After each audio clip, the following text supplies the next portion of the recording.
to Liberty Chats. My name is Lindsey Martin, and I am a member of the Steamboat Institute's Emerging Leaders Council. The Institute is a conservative organization based out of Steamboat Springs, Colorado, and we are dedicated to promoting the values of freedom, liberty, and civil dialogue. Our guest on today's episode is Andrew Dessler. He is a climate scientist and professor of atmospheric sciences at Texas A&M University. He served as a senior policy analyst in the White House Office of Science and Technology Policy under President Bill Clinton, and he is also a Google Science Communication Fellow. Andrew has also written several books, including the award-winning book, Introduction to Modern Climate Change. Thank you for joining us today, Andrew. Yeah, well, thanks for inviting me. Thank you. And I should have asked before I started, do you go by Professor Andrew? How should I? Well, I answer to everything, including hey you, so whatever you're comfortable with. Okay. Okay. So could you just briefly share what you do in your current position?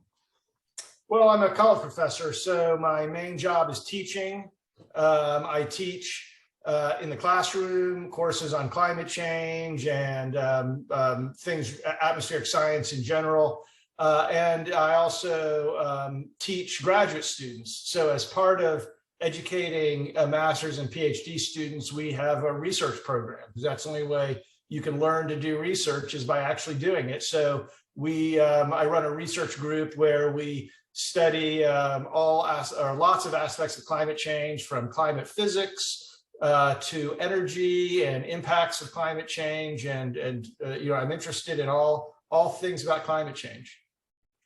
Awesome. Well, before we to kick things off, I got to listen to your time on the Joe Rogan Experience. And wow, that was a fantastic time of just you guys discussing a lot of various things. And something at the first of that you said that I was wondering if you would kind of share on is that you said that science is used to undermine policy action. Could you kind of explain what you meant by that? Sure. So, deciding what you should do is never based on just science. So science certainly is an input to policy, but policies also involves things like values. Now, in a policy debate, however, people love to claim that science supports their position because science is respected in our society. And it's kind of, you can think of science as being the high ground in the policy battle. So everyone wants to hold the high ground. And so people who, if you have the science on your side, then you claim it. If you don't have the science on your side, then you have to undermine the people that have the science on their side, because you can't let the other side have science on their side. At least in almost all policy battles, that's the case. So you often have these debates where one side is claiming the science is on their side and the other side is trying to undermine it. And so, climate change, the battle over tobacco, secondhand smoke, virtually every debate that's out there that has scientific implications, you'll see this pattern repeated over and over again. Mm-hmm. Exactly. Especially when I think in terms of especially students, we think of science as being a very black and white thing, but it's like, no, you can still tweak it to how you want to use it, or if you are even going to. So yeah, no, I mean, the thing about science is that most people don't understand it. And most people actually aren't that interested in it. When I teach, I'll be talking about, Stefan Boltzmann law and Wien's displacement theorem. And you kind of look at the students, they just don't care. They start talking about politics and policy. You see them brighten up. They're much more interested in that. And so most people don't really care about science. And so if they see two eggheads arguing about science, they just kind of change the channel. They just tune out. And so that's a really effective strategy. If someone has, science that's really well developed, people have been working on it for 100 years, they're 100% sure about it. Someone else can come along and say, oh, that's not right. You guys don't know what you're talking about. And people don't understand the differences between that. And they just tune out. People don't, that's not what people want to listen to. So arguing about science is a very effective way to sort of push a debate into gridlock.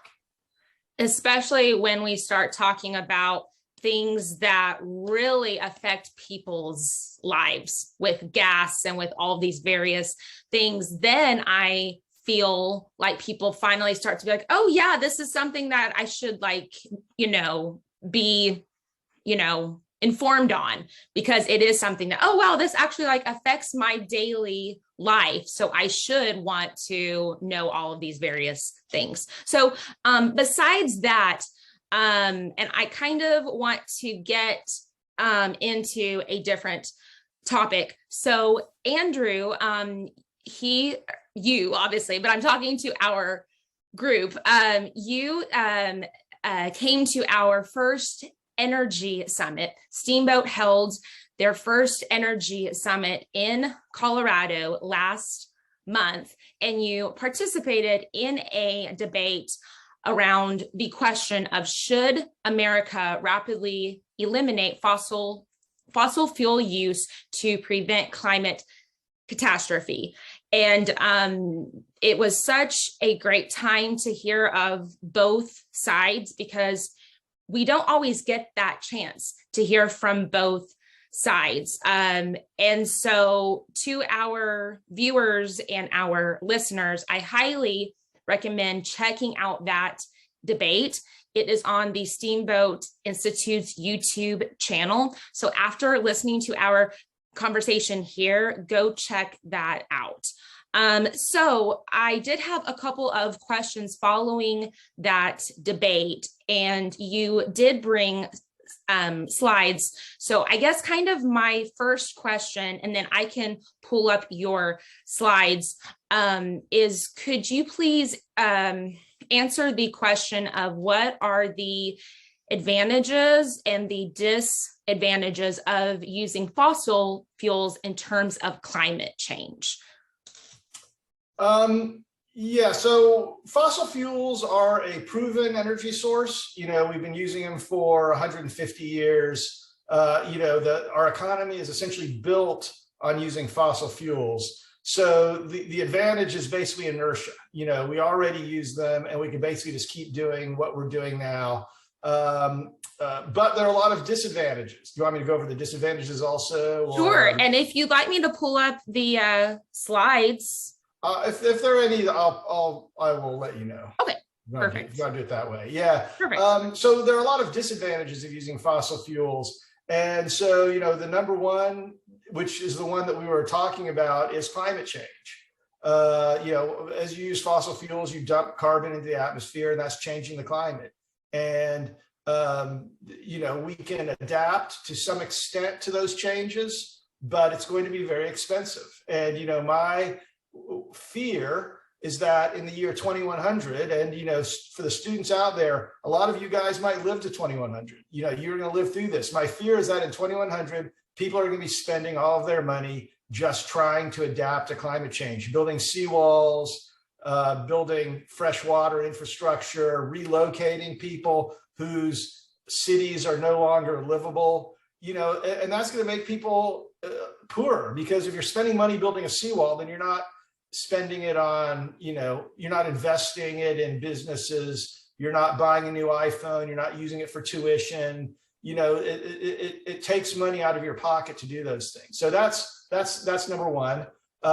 Then there's also the fact that fossil fuels, they are a big source of air pollution. And air pollution kills millions of people every year. Air pollution from fossil fuels kills millions of people every year. And so, this imposes a really high cost, particularly on places that are poorer. But even the US, coal kills thousands of people every year. And then, as we're seeing right now in the war in Ukraine, that's intimately wrapped up in fossil fuels. Putin gets a lot of money. Russia gets a lot of money from selling fossil fuels. Europe is reliant on Russian fossil fuels. And that actually has played a big role in the ability of Europe to respond to these acts of aggression from Russia, because Russia's their supplier, and can they afford to really make them mad? And I think you're going to see Europe really pursue a clean energy agenda to get off of Russian energy because of that. And then lastly, fossil fuels are commodities, and they're commodities whose price is set on the world market. And that means that you experience painful price swings. Right now, gas is $4 a gallon, and that's very painful. All of your viewers know that when they go to fill up their car, they are paying enormous amounts of money. And again, that's a price of fossil fuels. The price whipsaws, and that has a high economic cost because nobody knows what the price is going to be next year. In 12 months, what's the price of these? Gas can be $4 a gallon or $5 a gallon or $3 a gallon. And if you own a business, how do you plan? Uncertainty is not your friend when it comes to the economy. You want to know what things are going to cost. And so that's sort of a short list of things that I look at as the primary disadvantages of using fossil fuels. So following the debate, could you explain how solar can replace fossil fuels? What does that, involve as far as resources, energy? How does all of that work? Right. So the right way to think about the question, let me just sort of rephrase the question you asked, is how do you build a society that doesn't rely on fossil fuels, but still supplies all the energy that we need? Because, people want energy, but importantly, they don't care where their energy comes from. I can't remember who said this, but there's a great quote which says that, what people care about is cold beer and hot showers. They don't care where the energy comes from. So they don't care if it's coal or natural gas or solar or wind, as long as they get what they want. And so for about the last decade, there are a lot of engineers and analysts who have actually asked that exact question. How do we convert our economy into, phone call there. Engineers and analysts have asked that exact question. How do we decarbonize our economy? And the answer is a few steps. The first thing is we have to electrify everything. So for almost everything we own, there is a version of it that runs on electricity. So for example, if you have a gas stove or a gas heater, you can electrify those. If you have a car that runs on gasoline, you can buy an electric car. If you have, if you have electric lawn equipment, or if you have gas powered lawn equipment, I actually own electric lawn equipment that runs on batteries. So you can buy electric versions of everything. And that's step one. We have to electrify our economy. And then once you do that, you have to generate electricity without using fossil fuels. And so we know how to do that. What you want to do is you want to have a grid that is mainly solar and wind. You don't just use solar because the sun goes down every 12 hours, but by combining solar and wind, and you get power more continuously over the 24-hour cycle, and you have a good grid so that even if the wind or the sun isn't shining or the wind's not blowing where you are, it is shining and blowing somewhere, and you just have to transport that power. So if West Texas or Oklahoma, there's no wind. If you go to Iowa or North Dakota, there's going to be wind, and they're probably going to have extra. They might have excess wind, and you just ship the energy down the grid. And then, so that's where most of your energy comes from, solar and wind. Now, everybody who's looked at this problem at all understands that solar and wind are intermittent. So there are going to be times when they don't produce a lot of power. And when that happens, you have to turn to what we call dispatchable energy, which is power sources that you can turn on and off anytime. So a good example of that would be something like nuclear, which you can't do that. A lot of people think you can't run a grid with dispatchable nuclear, but nuclear actually is flexible. People in France, they run nuclear energy flexibly. So we can do that with nuclear, geothermal, hydroelectric. Those are all energy sources you can just turn on and turn off. And so you build enough dispatchable energy that it covers the intermittency of the wind and the solar. Now, you might ask reasonably, why use wind and solar at all? Why not just use dispatchable energy for, build enough nuclear, it's 100% of your power? And the answer is that that's going to be very expensive. The cheapest grid is one that's primarily wind and solar, but then has these dispatchable power sources that counterbalance the intermittency of the renewables. Because right now, wind and solar are the cheapest energy sources. And so this is something that we can do. This is not a technical problem. It will require some investments in transmission, for example. But we know how to make those kind of investments. We invested in the highway system. This is just another investment like that, something that we have to spend money for up front, but that will deliver huge benefits in the long run. And so, this is definitely something we can do. It's really a political problem at this point. And when it comes to the various states, that means that there would have to be a partnership between various states, Texas, Oklahoma, Iowa, all of those various places, to share the energy back and forth, depending on the particular day, I guess, or the need. Yeah, so you need to have a national grid.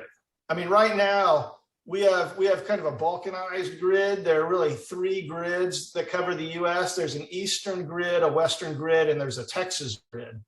And we need to, that's one of the things I think everyone kind of agrees with. We need to increase our transmission, our grid infrastructure, so that we can better dispatch power, so that an area that has extra power can send it to an area that doesn't have as much power. So after saying all of that, what do you say towards the narrative and the group of people who believe that it is just not feasible and it's not possible to power all of our needs on the plan that you have? What do you say towards that? Well, I mean, it's really hard to respond to that, because usually that argument is made and then no evidence is actually presented to support it. They simply say, I don't believe you. And so what do you say to someone who just says, I don't believe you? They don't have any analysis. They can't point to a problem in all of the analysis that's been done showing that we can do it. I mean, the way this debate should proceed is, people present an analysis that shows we can do it, and other people critique that analysis, where they present their own analysis that says they can't do it. The people that are saying we can't do it, think of it this way. It's like arguing with someone who says the earth is flat, and you say, here's a picture of the earth that was taken from space. They say, oh, I don't believe that. And you say, well, every other planet is round. And they say, well, but that's not the earth. And then you say, well, I can see the shadow of the earth on the moon during a lunar eclipse. And they say, oh, you photoshopped that. I mean, at some point, if someone is unwilling to engage with you on a technical, factual level, there's not a lot you can do. And unfortunately, that's where we've gotten. I mean, all of the analysis that's been done shows we can do it.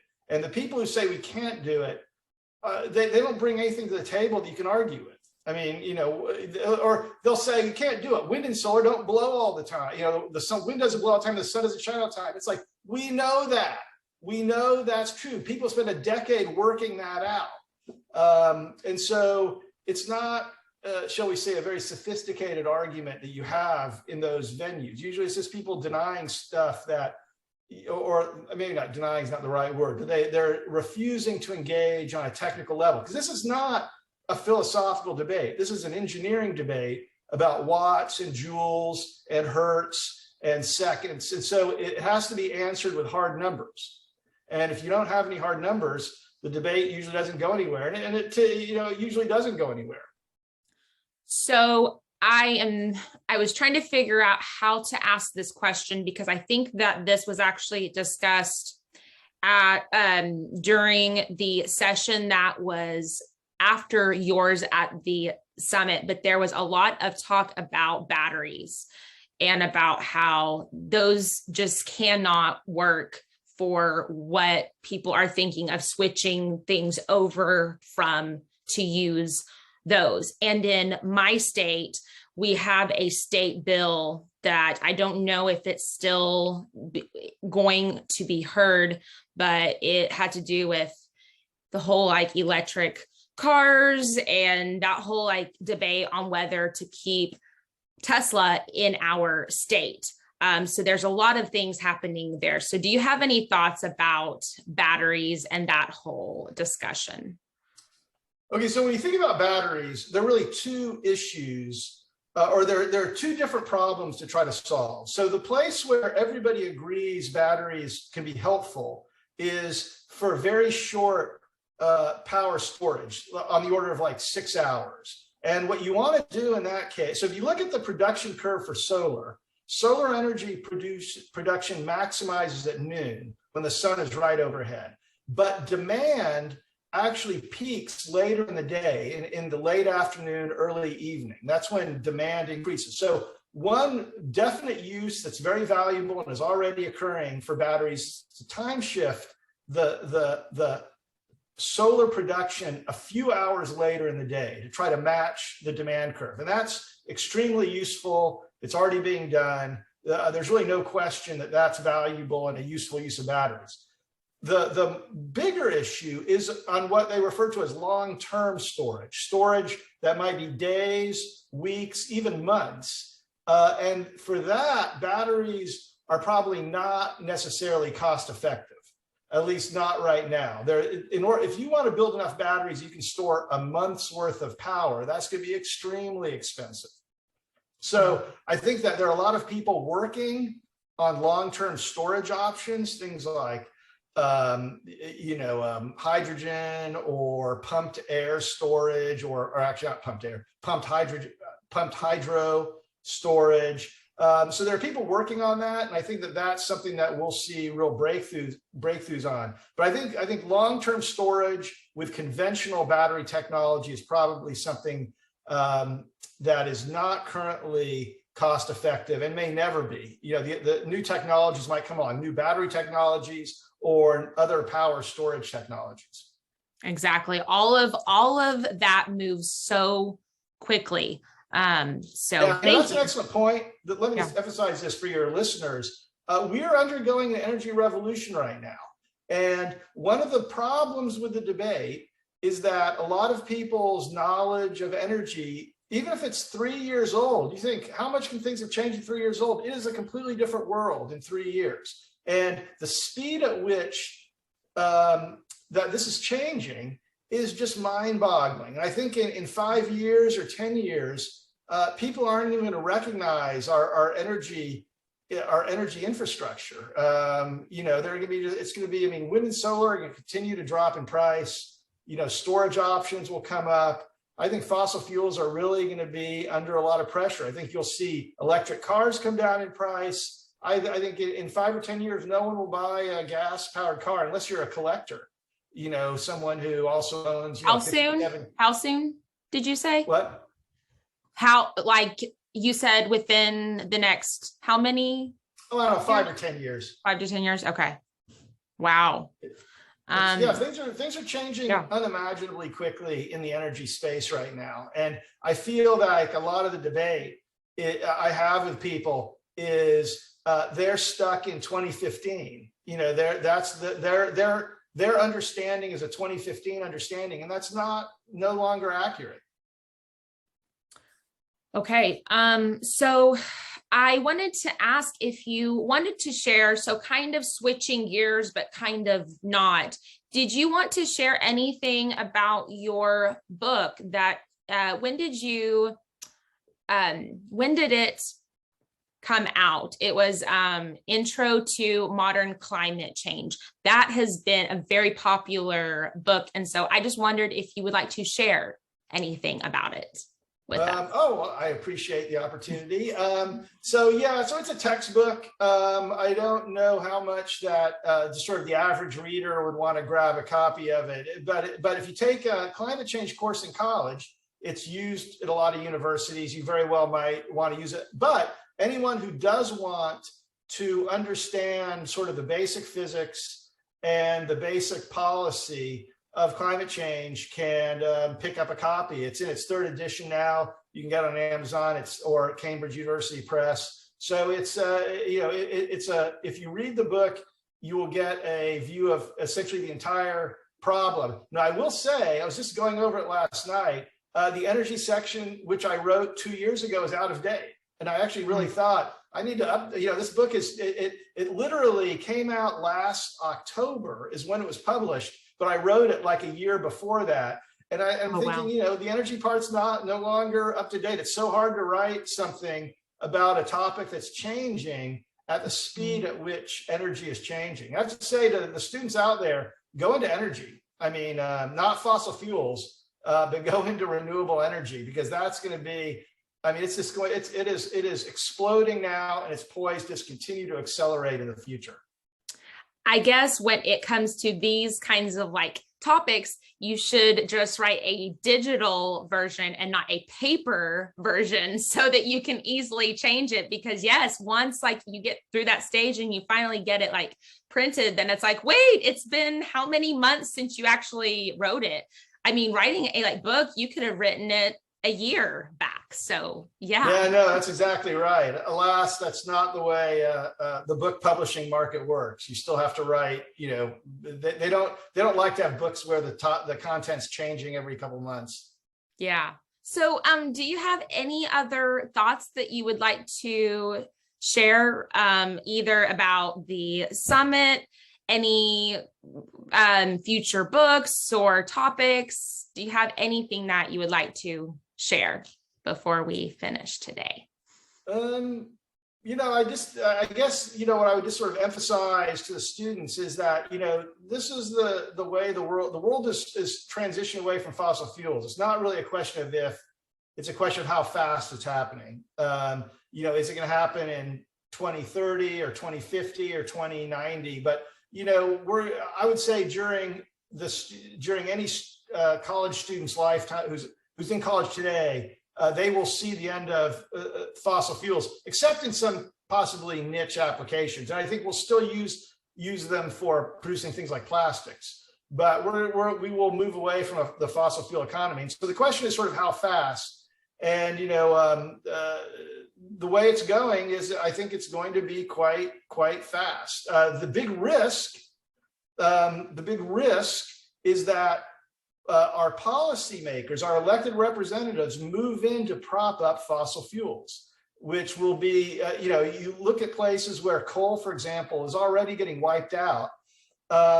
You see state legislators moving in to prop up coal. And I think that's the kind of thing that, if you're interested in freedom, which your group is, you should really be angry about politicians who intervene to save their favorite energy source, because that's what's going to happen. Fossil fuels are incredibly powerful politically, and I feel that as the market continues to wipe them out, they're going to do everything they can to stay in the market, and that means they're going to go to their representatives to basically write laws to make it harder for people to transition to cheaper, cleaner energy. So that's one point I would make. If you care about freedom, watch your representatives and make sure they don't prop up uncompetitive fuels. And the other thing is, we all lived through COVID, and, a lot of people were very unhappy with the government mandating masks and mandating vaccines. There were a lot of liberty-based arguments on that. And so I think you have to think very carefully about what the world is going to look like and what's going to happen to liberty if, for example, there's a big climate disaster. If there's a climate disaster and all of a sudden food production goes down, the government is going to step in to ration. That's just going to happen. If a big hurricane wipes out Houston and Houston has to get rebuilt, or the people of Houston have to be relocated, that is an extremely plausible scenario. Houston is very vulnerable, or Tampa Bay, or Miami, or New Orleans again. The government's going to come in and the government's going to relocate people. And so if you want to live a life where you are as free as possible, you want to avoid big climate impacts because they are going to erode your liberty. The government is going to come in and the government is going to manage the situation. So people who are concerned about liberty should be willing to accept some government regulation now to help transition our energy system in order to avoid big climate impacts that really will erode freedoms. Again, think back to COVID. It's going to be like COVID on steroids. If you don't like mask mandates, you're not going to like the government rationing food. But that could happen, or the government relocating people, telling people to move. So those are things I think your group should think about. How soon do you think something like that would happen though? Because I think one of the biggest things that the general public thinks of when we talk about all of those things happening is that any of those changes seem so small when you think about how many years it takes for the climate to make all of those shifts. And so I'm just trying to think of the general public when we're talking about it. That is the thing that I hear is well, it's just so slow, global warming and all of that. It's going to take decades. It's going to take hundreds of years for there to be anything major that actually happens. What do you think towards that? So I have two responses to that. The first is major things are already happening. And we already see the impacts of climate change on things like Hurricane Harvey, the Pacific Northwest heat wave, the wildfires in California. Climate change didn't cause those, let me be clear, but climate change made them worse. So we've had about 2 degrees Fahrenheit of global average warming. We already see quite serious impacts, more extreme precipitation, and those are things that lead to really bad floods. We're 100% certain climate change is driving some fraction of the impacts we're seeing. And so we're already seeing them. And I think within your lifetime, within the lifetime of the students, this century, we're going to see much worse impacts if we don't take action. So the actions that we take will make a difference during your lifetime. Now, it is true that we can't do something today and see an impact tomorrow. There are these lags in the system. So the actions we take today will really affect the climate in a few decades, but it is your life. We're not talking about future generations.